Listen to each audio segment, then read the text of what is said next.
ময়মনসিংহের ফুলবাড়িয়ায় বিপুল পরিমাণ অবৈধ হার্বাল ও যৌন উত্তেজক ঔষধ এবং ঔষধ প্রস্তুতকারক সরঞ্জাম সহ এক ব্যক্তিকে আটক করেছে পুলিশ। বুধবার রাতে উপজেলা চক রাধাকানাই এলাকায় অভিযান চালিয়ে বিপুল পরিমাণ অনুমোদনহীন ঔষধ উৎপাদনে কাঁচামাল এবং উৎপাদনে ব্যবহৃত যান্ত্রিক সরঞ্জাম জব্দ করা হয়।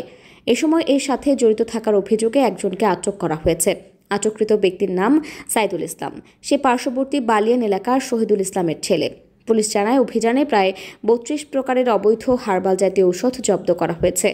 পাশাপাশি এসব ঔষধ প্রস্তুতির কাজে ব্যবহৃত যান্ত্রিক মেশিন রয়েছে। ধারণা করা হচ্ছে আনুমানিক এসবের মূল্য প্রায় ২.৫ লাখ টাকা।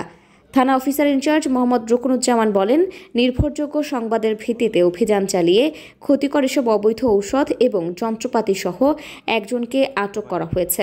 তার বিরুদ্ধে আইনগত প্রক্রিয়া চলমান রয়েছে।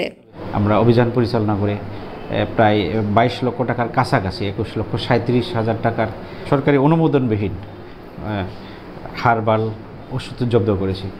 তাকে জিজ্ঞাসাবাদ করে জানায় যে তার কোনো নিজস্ব ল্যাব নেই, তার কোনো কেমিস্ট নেই, অর্থাৎ সে নিজেই এগুলা তৈরি করে বাজারজাত করে একটা অনলাইন পেজ আছে, পেজের মাধ্যমে বিভিন্ন জায়গায় সে বাজারজাত করতেছিল, লেবেলিং করে, তারপরে র্যাপিং করে সব কিছু সে নিজেই করতেছে। তো এগুলো তথ্য পেয়ে আমরা তার ছাইতেনতলা, আমাদের রাধাকানাই চক রাধাকানাই এলাকায় ছাইতেনতলা অভিযান পরিচালনা করে তার যে গুডাউন, 2টা রুম নিয়ে ভাড়া করেছিল বেশ কিছু দিন থেকে, তখন আমরা অভিযান করে তাকে এগুলা জব্দ করি এবং তাকে হাতে নাতে গ্রেপ্তার করি।